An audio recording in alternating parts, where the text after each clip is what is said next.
Salatu wassalamu ala rasulillah. Tambaya akan abin da ya shafi warin jiki. Warin jiki da warin hammata duk abu ne waɗanda suke fitowa daga cikin jikin mutum.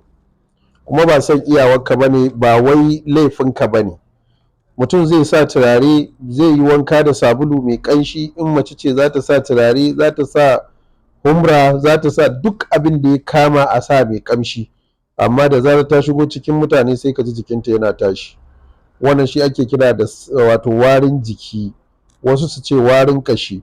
Akwai kuma da hamatar su ce take irin wannan, iya jikin bai yi amma hamatar daga mutum ya shigo cikin rana ya fita sai ka ji irin wannan tashi, wanda shi kanshi sai abin ya dan dame shi.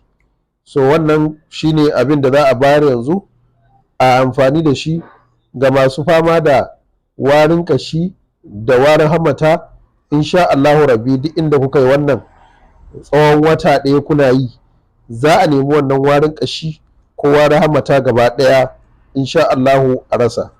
Abubuwa rak wanda ake ta gaya muku kullum, kuma kullum ga suna a cikin gidajenku kuna amfani da su.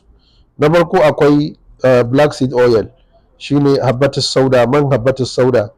Amma kullum muna magana idan za a yi amfani da man habbatus sauda, a yi ƙoƙari a yi amfani da na waje, ɗan misira ko ɗan turkey ko ɗan algeria ko kamfanin himani. Ga sunan kala-kala, akwai na saudiya ma yanzu.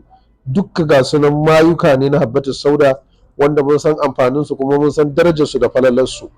To man habbatus sauda za ka samu ɗan uwa kamar babban cokali guda ɗaya in ka ɗiba sai ka zuba a ɗan wani guri, sai ka samu zuma mai kyau.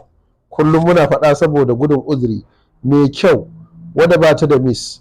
Ga sunan su ma 'yan waje ga sunan kala-kala, ba ka da shakku a kansu. Sai ka ɗauki cokali uku sai ka haɗa da wannan man habbatus sauda cokali ɗaya babba sai ka yamutsa. To wannan haɗin da kai za ka yi amfani da shi a rana guda ɗaya zai ƙare. Za ka sha cokali ɗaya babba kafin ka ci abinci, kafin ki ci abinci da safe. In kin tashi za ki ɗibi cokali ɗaya ki sha, za ka ɗibi cokali ɗaya ka sha. Da rana bayan ka ci abinci za ka sha cokali ɗaya babba. Da daddare bayan ka ci abinci za ka sha cokali ɗaya babba. Waɗannan haɗi ya ƙare. Na yi muku haɗin wato kwana ɗaya kenan. Man habbatus sauda cokali ɗaya babba, cokali uku na zuma sai a yamutsa ta. To wannan shi za ka ci gaba da yi.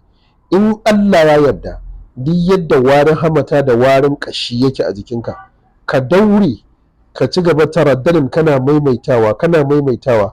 In Allah ya yarda sai ka nemi wannan warin ƙashi da wannan warin jiki da wannan warin hamata ya kau. Kamar yadda kuka buƙaci a yi bayani a takaice, to ga amsar tambayar nan. Allah ya sa mu dace, Allah kuma ya warkar da mu.